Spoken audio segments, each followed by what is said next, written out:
네, 법무부가 형사사건 공개 금지에 관한 규정안이라는 것을 법무부 훈령으로 마련했습니다. 오는 12월 1일부터 시행하기로 했는데요. 피의사실 공표 금지가 핵심 내용이겠지만 이 안에는 오보를 낸 언론사에 대해서 검찰청사 출입을 제한한다는 부분도 포함이 되어 있습니다. 짚어볼 부분들이 좀 있습니다. 강신업 변호사 그리고 이웅혁 교수님과 함께 자세히 알아보겠습니다. 어서 오십시오. 네, 안녕하십니까. 네. 자, 이 교수님, 이게 법무부 훈령입니다. 형사사건 공개 금지에 관한 규정안. 어떤 내용이 들어 있습니까? 네, 그 몇 가지 사항이 있는데요. 그 수사 사건과 관련돼서 피의 사실 공표하면 안 되고요. 또 상황이 어떻게 전개되는 것도 공개하면 안 되도록 되어 있습니다. 또 그 이번 달부터 시행이 되지만 포토라인 자체가 이제 금지가 되었고요. 그랬죠? 뿐만이 뿐만이 아니고 이른바 그 구두 브리핑이라고 하는 거, 예를 들면 그 검찰 관계자가 뭐 티타임을 가지면서 일정한 얘기하는 것도 이제 금지가 되어 있고, 그럼 가장 지금 논란이 되고 있는 것은 소위 그 피의자 등의 사생활 또는 인격에 침해가 되는 오보의 보도를 했을 때 이 출입 기자는 검찰청 자체를 출입 자체를 금지시킨다. 어떻게 본다면 이제 그 출입 자체를 봉쇄시키는 이런 것이 아니냐 이런 논란이 있는 상황이고요. 요약하게 되면 큰 틀에서 보게 되면 문제가 되는 것이 그야말로 이제 그 권력과 뭔가 부를 갖고 있는 사람이 피의자가 됐을 때는 깜깜이 수사를 할 수 있는 밀실 수사의 위험성이 있는 것은 아니냐 이런 점에서 논란이 불거지는 상황인 것이죠. 지난번에 이제 법무부가 안을 내놨었고요. 검찰은 또 검찰대로 검찰 개혁 안 중에서도 이 내용이 좀 포함이 돼 있었습니다. 피의사실 공표 금지나 뭐 이렇게 포토라인 이런 부분에 있어서는요. 훈령이라고 지금 돼 있는데 이게 법하고는 다른 거 아니겠습니까? 훈령이라는 게 어느 정도의 강제성이라든지 위치가 있는 건지요? 우리가 이런 말 들어봤잖아요. 뭐 고시, 예규, 훈령 이런 말 들어봤죠. 이것을 이제 행정 지침이라고 얘기를 하는데요. 간단하게 얘기하면 상급관청이 하급관청을 지시하기 위해서 내리는 명령입니다. 그러니까 법무부라는 상급관청이 검찰이라고 하는 하급관청에 지시를 내리는 명령이다. 일반 명령이다 이렇게 볼 수 있는데요. 간단하게 얘기하면 이런 훈령과 같은 행정 지침은 국민에 대해서는 기속력을 갖지 못합니다. 그러니까 관청끼리만 공무원들끼리만 쉽게 말씀드리면 그런 효력을 가지는 걸 말합니다. 국민에 대해서 효력을 갖는 건 법이라고 그러잖아요. 법. 그다음에 시행령. 그다음에 규칙, 조례 이런 거 들어봤잖아요. 그런 것들은 국민을 기속하는 겁니다. 근데 국민을 기속하지 않는 상급관청이 하급관청이 내리는 명령 이렇게 생각하면 쉽겠고요. 보통은 이제 특별한 어떤 법규, 법령 이런 것에 의해서 이런 이제 훈령이 내려지죠. 근데 상급관청은 일반적으로 감독권을 갖거든요. 근데 그 감독권에 의해서도 훈령을 발할 수 있습니다. 그러니까 이번에는 그 법무부에서 하급관청인 검찰청에 훈령을 내렸다 이렇게 생각하면 되겠죠. 예를 들어서 지금 그 아까 말씀해주신 언론 오보한 언론에 대해서 출입 금지, 출입 제한을 취할 수 있다. 이거는 이제 기자 못 들어온다는 게 훈령이 아니고 기자를 못 들어오게 할 수 있다. 그렇죠. 검찰청이 할 수 있다. 그렇죠. 이게 이제 훈령이 기자한테 내리는 게 아니고 기자한테는 효력이 없습니다. 법무부가 검찰청한테 기자를 들어오지 못하게 하라. 그런 얘기입니다. 알겠습니다. 자, 12월 1일부터 지금 훈령 시행이 들어가는 건데 아까 말씀하신 부분 오보를 낸 언론사는 출입을 제한한다라는 대목에서 말들이 좀 있습니다. 각 언론에 이제 법조 출입 기자가 있지 않겠습니까? 그런데 오보를 하면 해당 소속자의 그 출입 기자들 이제 기자실이라든지 뭐 보도 자료를 나눠주는데 뭐 뺀다든지 뭐 공식 브리핑에 못 들어오게 한다든지 뭐 이런 것들이 좀 포함된다는 얘기인데 오보라는 걸 어디까지 규정을 해야 될까요? 근데 그 부분이 이제 가장 이제 논란이 되는 것이죠. 너무 그 재량의 폭이 크다 보니까 소위 말해서 그 이어령 비어령식으로 이를테면 특정인에게 유리한 것은 오보고 특정인에게 불리한 것은 또 오보가 아닐 수 있는 거죠. 그래서 추상적으로는 이 피의자 등의 인격이라든가 사생활에 심각한 우려를 초래하는 경우가 오보다라고 얘기를 했지만 과연 이것을 누가 판단하느냐. 지금 이제 그 훈령등의 내용에는 검찰청, 각급 검찰청의 장이 이 판단하는 주체로 되어 있습니다. 좀 더 구체적으로 오늘 오전에 기자들에게 문자가 간 것에 의하면 수사 담당자가 이제 판단을 한다라고 했기 때문에 수사 담당자가요? 그러다 보니까 이것은 너무 해석의 문제가 있을 가능성이 크고요. 또 중요한 것은 시기에 관한 것이죠. 지금 설령 오보라고 이름 외관상 보인다고 손 치더라도 사실은 실제 진실이 예를 들면 한 달 뒤에 그 오보가 진실이 될 수도 분명히 있는 것인데 그렇죠. 이런 측면에서 그 봤을 때는 그 기자들의 언론 취재의 의지 자체를 상당히 꺾이게 하는 소위 그 위축 효과와 언론의 재갈 물리기에 영향이 있지 않겠는가 이런 생각이 드는 것이고요. 또 어떤 측면에서 본다고 한다면 지금 일반적으로 지금 그 검찰발 기사의 내용을 보게 되면 이제 그 수사 그 관계자들이 예를 들면 출국 금지 조치가 있느냐에 관한 기자의 질문에 있어서 네. 예를 들면 그럴 수도 있을 것 같다라고 하는 얘기를 한 다음에 기사가 그 작성된 경우에 네. 이것을 그 확인을 해줄 수 있냐 다시 한번 확인했을 때 확인해줄 수 없다라고 답변을 하고 기사를 작성한 경우 네. 그럼 이 역시 사실은 오보로 판단될 가능성이 있는 것이죠. 그렇게 된다고 한다면 지금 사건 기사는 거의 다 오보일 수가 있지 않겠느냐 이런 문제가 나오는 것이고요. 네. 또 그 관련돼서 지금 일정 압수수색 상황을 촬영한 거 이것도 사실은 또 오보로 판단할 여지도 분명히 그 있기 때문에 과연 오보의 기준을 어떻게 볼 것인지 또 오보라고 판정하는 시기는 어떻게 볼 것인지 네. 그 주체는 수사기관이 하는 것이 맞는 것인지 이런 등등의 논란이 증폭되고 있는 상황이죠. 말씀하신 것 중에서 보면은 이제 검찰이나 수사관들이 비공식적으로 흘려준 것들을 썼는데 검찰이 그걸 인정할 수 없으니까 인정 못한다라고 했을 경우에 그것도 오보로 칠 것이냐 말 것이냐 이런 부분들이 계속해서 걸릴 수 있을 것 같은데 말씀하신 대로 중요한 건 두 가지 같습니다. 이거 오보인지 아닌지를 누가 판단하느냐 지금 수사 담당자라고 얘기했는데 이거 굉장히 불합리한 것 같고요. 제가 보기에는. 그리고 시점. 나중에 어느 시점에서 진실로 드러나는 오보. 지금은 저 오보로 판단했지만 이런 것들이 있을 수 있을 것 같습니다. 지금 법무부에서 실제로. 얘기하는 걸 네. 보면 명예나 사생활, 인권을 침해하는 기사가 오보다 뭐 이런 얘기를 해요. 네, 지금 훈령에는 그렇게 나와 예, 있습니다. 지금 훌륭해. 근데 그거는 전혀 좀 다릅니다. 원래 오보라고 하는 것은 잘못된 보도를 말하는 거죠. 네. 그러니까 팩트가 아니다. 이거지. 가짜 뉴스다, 소위. 네. 이런 것들을 이제 오보라고 얘기하는 것인데 명예를 침해했다, 사생활을 침해했다. 그것이 틀린 보도가 아니라 하더라도 네. 그러니까 진실에 부합하는 보도라 하더라도 명예를 침해할 수 있죠. 지금 그러니까 이 훈령에서 얘기하는 것은 피의 사실을 공표하는 걸 오보라고 얘기하고 있어요. 그러면 모든 어떤 피의 사실을 공표한 것은 그것이 맞든 틀리든 진실에 부합하든 아니든 다 오보가 되는 거예요. 다시 말하면 이게 피의 사실 공표를 막겠다, 수사 상황이라든지 이런 것들을 막겠다라고 하는 못하게 하겠다라고 하는 그런 취지에서 나오다 보니까 오보의 개념부터가 지금 정확하지 않고요, 분명하지 않고요. 네. 두 번째, 그래서 얘기한 대로 오보를 그건 누가 판단할 거냐? 기자를 못 들어오게 하는 거는 검사장이라든지 네. 또는 뭐 검찰총장이라든지 이런 데 권한을 준 거예요. 네. 그렇다면 다시 이제 이것을 수사 담당자가 뭐 판단하라. 근데 그거는 사람에 따라서 그러면은 일률적이지 않을 수가 있잖아요. 네, 다 그렇죠. 이걸 오보라고 할 수도 있고 저거 아니라고 할 수도 있고 이런 것도 있고 또 하나는 아까도 얘기 나왔는데 이게 수사 상황에서는 오보인 줄 알았는데 재판을 해보니까 이게 맞는 거예요. 실체 진실에 부합하는 거예요. 네. 그다음에 예를 들어서 강기훈 유서 대표 사건 같은 경우는 네. 심지어 대법원이 끝나고 나서 재심을 통해서의 진실이 드러났거든요. 그러니까 수사상 단계에서 내지는 1심, 2심, 3심 단계에서 바뀌잖아요. 재판의 결과도 바뀔 수 있고. 근데 그러면 그것이 다 재판의 결과가 바뀌었다고 그래가지고 다 오보냐. 이런 얘기가 나오는 것이죠. 그러니까 이것은 지금 잘못 단추를 꿰고 있는데요. 원래는 말이죠. 이것이 우리가 알고 있지 않습니까? 정정보도 청구라든지 내지는 보도가 잘못됐을 때 손해배상이라든지 네. 명예훼손이라든지 피의사실 공표죄라든지 이미 법과 제도가 마련돼 있어요. 그럼 거기에다 맡겨야 될 것을 훈령이라고 하는 그야말로 국민에 대해서도 기소력을 갖지 못하는 하위 이런 법령을 가지고 행정지침에 불과합니다. 네. 그걸 가지고 언론의 자유를 막겠다. 이런 얘기를 하는 것이기 때문에 이거는 사실은 지금 법무부에서 조금 뭔가 잘못 생각하고 있는 것도 같고 이렇게 될까도 싶고 그렇습니다. 이 부분도 한번 봐야 될 것 같습니다. 보통 이제 오보가 나는 경우에 네. 법조 기사의 대부분의 취재원이 기자들이 만나는 사람들이 검사 아니면 그렇죠. 수사관들이거든요. 아니면 뭐 판사들도 있을 수 있습니다만은.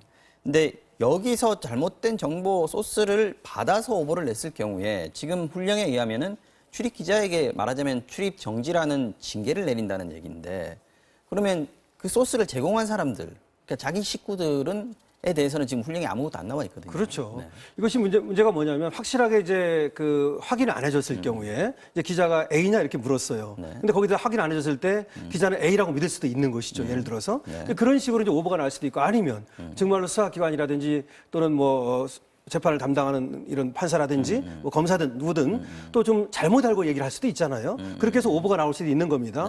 그런데 그렇다 하더라도 그런 경우에도 기자 그리고 이제 또 언론 기관 여기에 책임을 묻겠다는 것인데 그러니까요. 그러면은 오보를 처음 발한 그런 어떤 주체는 책임에서 면제되고 네. 오히려 오로지 기자만 소위 책임을 져라. 이것도 문제고요. 이게 간단한 문제가 아닌데 이게 법무부가 이거 풀령 이제 수정해가지고 발표를 하면서 혹시 뭐 어떤 의견 수렴 절차라든지 뭐 관계기관에 뭐 어떤 뭐 의견을 구했다든지 이런 게 좀 있나요? 의견 수렴 절차를 거쳤다고 얘기하고 있지만 또 그 사실이 아닌 것이 아닌가 이런 논란이 있는데요. 그 왜냐하면 그 대한변협의 네. 입장에서는 전혀 우리에게 요청을 한 적이 없다. 따라서 뭐 회신한 것도 없다. 이런 입장인 것 같고요. 또 그 대법원에 어떻게 이제 의견을 구했습니다. 근데 그 대법원의 그 입장에서는 이것은 검찰과 관련된 훈령인데 우리 사법부에서 의견을 개진하는 것이 옳지 않다라고 해서 전혀 더 의견도 표명을 안 했고요. 네, 네. 그 대검에서는 지금 그 출입 기자의 소위 그 금지 출입 금지에 대해서 반대 의견을 표했다. 그러니까 의견을 받긴 받았지만 또 반대 의견을 이제 네. 표한 이런 그 셈이고요. 또 그 기자협회 관련돼서는 기자협회에도 의견이 수렴이 있었던 것 같습니다. 네. 상당히 비합리적이기 때문에 도대체 이해하기 어렵다. 이런 의견을 표명했는데 지금 법무부에서는 의견을 수렴을 했다. 뭐 이런 입장이기 때문에 사실상은 지금 무엇인가 그 쫓기듯 아마 그 10월 말까지 아마 그 대통령이 지시한 검찰 개혁의 일환으로서 이 사항을 꼭 넣어야 되겠다 이런 급한 면이 있던 것이 아닌가 생각이 되고요. 뭐 그런 측면에서 만약 이대로 그대로 시행이 되게 된다면 기자의 심층적인 취재 자체가 불가능하고 정부에서 불러주는 대로 정부의 홍보 자료만 그대로 받아쓰게 되는 이런 현실이 되지 않을까 그 생각이 듭니다. 그럼 우리가 그 박종철 고문치사 사건도 그 당시에는 사실상 그 오보였죠. 그런데 만약에 그때 그대로 쓰는 대로 받아 썼다고 한다면 이것은 그 사인 불명에 의한 심장마비 사입니다. 그렇죠. 원래 그 진실은 사실상 그러니까 검찰에 대한 탐사 그거죠. 보도는 힘들어지는 상황이 될 수 있죠. 네, 그렇습니다. 검찰이 부인만 하면 오보가 되는 상황이고 판단도 검찰이 하게 돼 있으니까요. 그런 부분이 이제 문제가 될 것 같습니다. 이게 뭐 똑같은 경우는 아니겠습니다만 지금 그러니까 검찰청에 한정돼 있는 얘기지만 노무현 정부 시절에 참여정부 시절에 취재 지원 선진화 방안 그런 이게 게 있었죠. 나왔지 않습니까? 이게 사실 좀 갈등을 좀 빚었었어요, 언론하고요. 네, 이것이 뭐 어떻게 보면 이제 기자실을 통폐합하는 거잖아요. 그래서 사실은 언론과의 갈등이 굉장히 심했죠, 네. 당시에. 이것이 이제 방향성은 좀 맞았다 이런 얘기는 있지만 언론을 적폐로 밀어붙이고 그다음에 규정하고 또 이제 통폐합을 밀어붙이면서 기자실을 문제가 됐는데요. 사실은 그렇습니다. 그 당시 어떻게 본 거냐면 언론의 질서 정연을 요구한 거거든요. 그러니까 질서 정연한 취재 말하자면 그래서 공보관실을 창구로 해서 그쪽으로 이제 취재를 해라. 그러면서 기자실에 죽치고 앉아 있지 마라. 심지어 이런 말까지 나왔단 말이죠. 근데 언론은 원래 중구난방입니다. 언론은 중구난방인 거예요. 입 가진 사람은 다 다른 얘기 하는 것이고 입 가진 사람은 다 말할 수 있는 것입니다. 이것이 언론의 자유거든요. 그래서 언론은 취재, 보도, 편집의 자유를 모두 갖는 것입니다.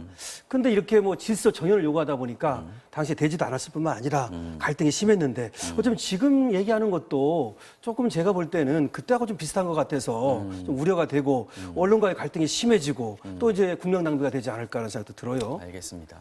자, 검찰 개혁에 이어서 언론 개혁이 화두로 떠오르고 있는 상황입니다. 물론 언론 개혁해야 합니다. 개혁의 대상이 반발한다고 해서 나쁜 개혁은 아닙니다. 오히려 개혁 대상이 저항하지 않는 개혁이야말로 엉터리 개혁일지도 모르겠습니다. 하지만 개혁을 추진함에 있어서 허점이 있으면 방향의 오름에도 불구하고 역공의 빌미를 줄 수가 있습니다. 검찰이든 언론이든 만만치 않은 상대죠. 철저하고 꼼꼼하게 준비를 해야 그 개혁이 성공할 수 있다 하는 생각이 듭니다. 자, 다음 소식 보겠습니다. 특정 항공기에서 아주 심각한 결함이 발견돼서 전 세계적으로 지금 비상이 걸렸습니다. 미국 보잉사에서 만든 보잉 737NG라는 기종인데 세계에서 가장 많이 팔린 제트 여객기라고 하죠. 우리나라에도 많이 들어와서 운항을 하고 있습니다. 자, 교수님. 네.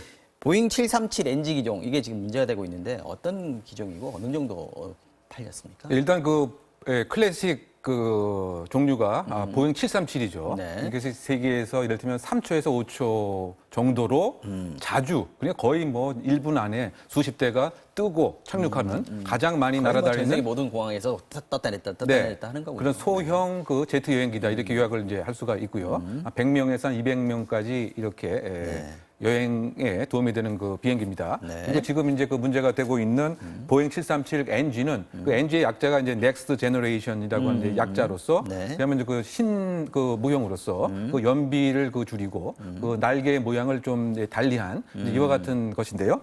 그래서 지금 그 생산 넘버로 보게 되면 2019년 현재 7,600까지 왔습니다. 그러니까 지금까지 한 7,600대 이상 사실은 지금 팔리고 있는 이제 이런 그 상황인 거고요. 네. 그래서 그 세 가지 종류가 있는 것이죠. 이제 클래식, 이게 바로 아까 말씀드린 보잉 737이라고 한다면 그 다음에 이제 보잉 737 NG, 그 다음에 그 수개월 전에 참사를 빚었던 것이 보잉 737 맥스입니다. 이렇게 그 737 기종이군요. 네, 737 기종을 분류해서 설명드렸습니다. 세계에서 가장 많이 팔린 기종이라고 하니까 우리나라에도 많이 도입이 돼 있는 우리나라에도 거죠? 150대가 도입돼 있답니다. 150대요? 네.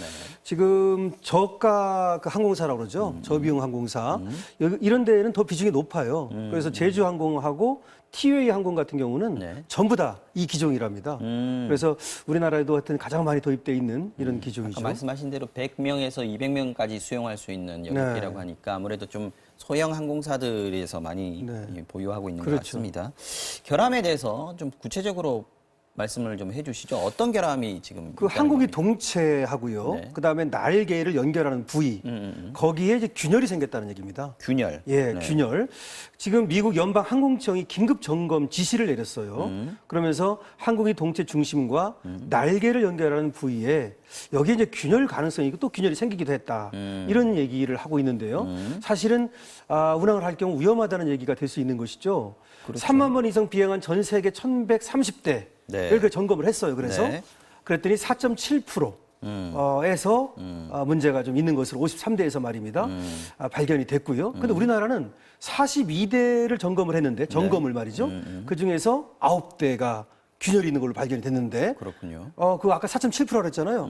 근데 우리나라는 5배 정도입니다. 그거에 더 상당히 균열이 더 많이 발견된 거죠. 그거는 이제 우리가 오래된 중고 기종을 많이 도입을 했고요. 그리고 단시간 내에 운행을 많이 한답니다. 그러다 보니까 아무래도 운행 횟수가 많고 네. 그래서 좀 더 문제가 있는 것으로 이렇게 얘기되고 있습니다. 그렇군요. 특히 이제 제주항공 같은 경우에 아까 말씀하셨습니다만 보유 중인 항공기가 45대인데 그 모두가 다 737 NG다라는 얘기인데 지금 얼마 전에 사실 그 40분간 공포의 회항 그 사건이 있지 않았습니까? 그러면 이 비행기도 역시 737 NG였겠군요. 네, 그 737 그 NG였습니다. 그러니까 그 지난 25일 김포를 향해서 김해에서 출발을 했습니다. 원래 출발 시간은 7시 반이었는데 1시간 20분간 이제 지연이 그 되었고요. 그다음 8시 50분부터 약 무려 그 40분간 그야말로 이제 그 생사를 그 넘나드는 그 공포의 그 도가니에 그 있게 되었던 것이죠. 그 왜냐하면 그 기내 방송이 나왔는데 불시착을 이제 준비하라고 하는 이런 내용이었습니다. 기도하십시다. 네, 기도하자 이런 얘기에서부터 또 아기를 뭐 조용히 하라. 뭐 그거는 좀 이런 이해할 만합니다만 그야말로 바로 이제 죽음의 임박한 듯한 이제 방송이 그 있었는데요. 이제 그것과 관련돼서 사실은 7시 30분부터 1시간 20분간 점검을 하는 중에 무엇인가 오류가 판단된 것 같습니다. 소프트웨어 그 두 가지 종류가 수평을 유지하는 소프트웨어, 수직을 위한 소프트웨어가 분명히 이상이 있었던 것으로 생각이 됩니다. 그래서 출발한 지 10분 동안 불이 갑자기 꺼져서 원칙대로 하게 되면 바로 회항을 해야 됨이 원칙으로 국토부는 이제 보고 있는 것 같고 전문가도 그렇게 보고 있는 것 같습니다. 그런데 그렇지 않고 김포를 향했다가 20분 상당 부분 지나고 나서 다시 이제 돌아오려고 했던 것이 상당 부분 원래 그 원칙에 반한 것이다. 즉 바로 회항을 했으면 이제 원칙이 아니겠느냐 이런 논란이 분명히 그 있는 것인데 이것과 관련돼서 그 제주공항의 그 입장은 제주항공의 그 입장 자체는 소프트웨어에 관한 문제 자체가 초반에 다 해결이 되었고 그 과정에서 서류에 사인하느라고 늦어졌다. 이런 이제 조금 이 문제 자체를 축소하려고 하는 것이 아니냐 이런 그 비난이 있고요. 또 이 기장이 수동으로 충분히 조정을 할 수 있어서 갈 수 있었음에도 불구하고 김포로 갈 수 있었음에도 불구하고 야간이기 때문에 회항을 했다. 이렇게 해명을 하고 있지만 북튜브의 입장에서는 그것은 잘못된 해명이다. 네. 사실상 소프트웨어 8개가 먹통이 된 것이 조사를 가장 큰 해보니까. 문제가 되지 않겠느냐. 지금 이런 입장으로 갈등이 치닫고 있죠. 문제가 있었는데 제대로 점검하지 않고 출발을 했고 왔다 와서도 허위로 지금 은폐를 하려고 하고 있다는 게 지금 국토부의 조사 내용인 것 같습니다. 항공기 기체 결함 이게 사실은 뭐 우리가 여러 번의 항공기 사고를 겪지 않았습니까? 굉장히 끔찍한 참사, 대형 참사가 일어났는데 앞으로 이 점검을 좀 더 철저히 해야 되지 않겠는가 하는 생각이 그렇죠. 듭니다. 그래서 이제 정부에서도 긴급 지시를 내렸어요. 네. 점검하라고. 지금 이제 100여 대에 대해서 9개 국제 항공사가 가지고 있는 그런 네. 737 NG 기종 지금 점검 안 된 게 100대 정도 됩니다. 그래서 조사를 긴급히 하라고 지시를 내렸고요. 근데 국토부는 이렇게 말하고 있어요. 부품을 교체하기만 하면 큰 문제는 없다 이렇게 얘기를 하는데요. 네. 아까 말씀드린 것처럼 저가 항공사는 거의 이 기종을 갖고 있다 보니까 빨리빨리 이것이 이제 교체가 된다든지 하지 못하면 경영에 큰 악화 우려 네. 이런 것들 이제 그러니까 이제 운항의 안전 우려도 있지만 또 경영 악화 우려도 지금 뭐 상당히 대형 항공사 큽니다. 같은 경우에는 네, 대체하면 되는데 비행기를 넣을 수 있는데 네. 지금 우리나라 같은 경우에는 다들 지금 중소 그렇죠. 저비용 항공사들이지 예. 않습니까? 그럼 때울 비행기가 없는 거잖아요. 그게 이제 네. 그렇게 되면 장기화될 경우에 회사가 휘청거릴 수도 있죠. 휘청거릴 수도. 알겠습니다. 예. 여기까지 듣겠습니다. 오늘은 강신업 변호사님 그리고 이웅혁 교수님과 함께 했습니다. 오늘 말씀 고맙습니다. 네,